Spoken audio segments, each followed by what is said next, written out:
का हो जान? बौरा गइल बानी का? अरे हाँ हो, तोरा बिना बौराई गली ना। रउरा पता होता नइखे कि लॉकडाउन लागल बा? सब पता बा, लेकिन भेंट होई कि ना होई? नहीं। काहे? शादी के पहिले ना भौजी चेक हो।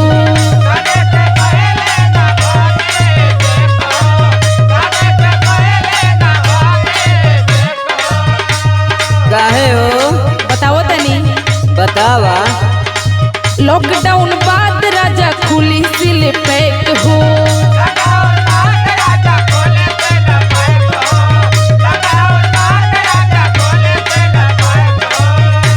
बुझाता ना?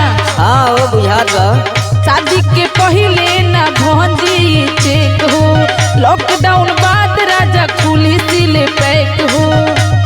कॉलो ना वीडियो चैट फ्री बा इंटरनेट।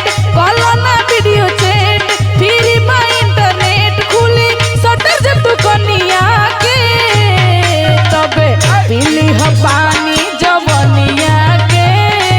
चटली हो चटनी लवनिया के तबे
हाँ जी सुनी। सुनावा। ई सब धन राउरे हो। अरे झूठ बोलत तारू। 3 महीना लॉकडाउन बिता लेले बानी। कुछ दिन की और बात बा। अरे कुछ दिन में जान चल जाए। सब्र करी। ना होत बा। राखी मन पे काबू कुछ दिन के तो बात बा।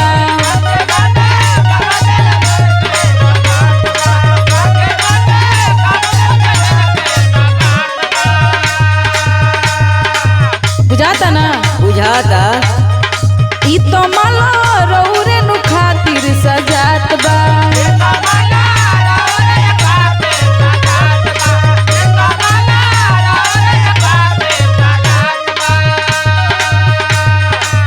बुझात बा ना?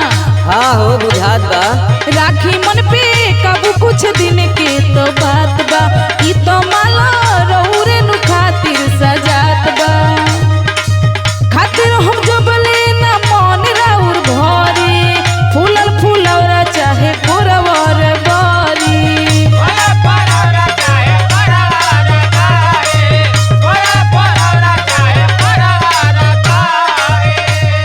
बुझाता ना?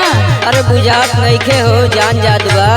घूंघटा से झाकी चांद पूरी मन के अरमान। घूंघटा से झाकी चांद पूरी मन के अरमान। छुपल चाहिल चुहनिया के तबे पीली ह पानी जवनिया के। चटली ह चटनी लवनिया के तबे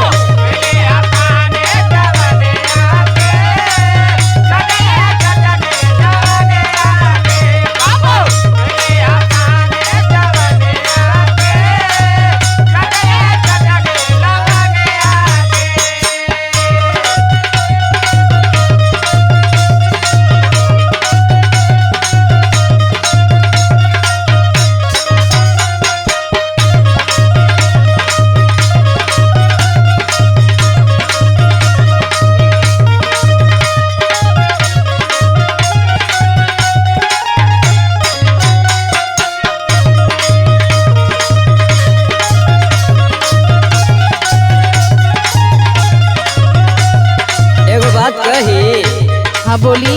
देखा अब जान जाए वाली हो, अब मिले के हो तो मिल ला। काहे रहुए कहीं बात के जिद कैले बानी, जौन भी मिलन होई उ ब्याह के बादे होई। ए डार्लिंग पहले ही कर लाना।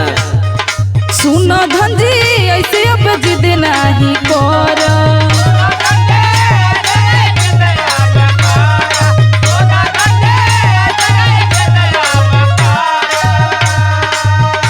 सुना बोला नहीं के बतिये के लेके ढक धर,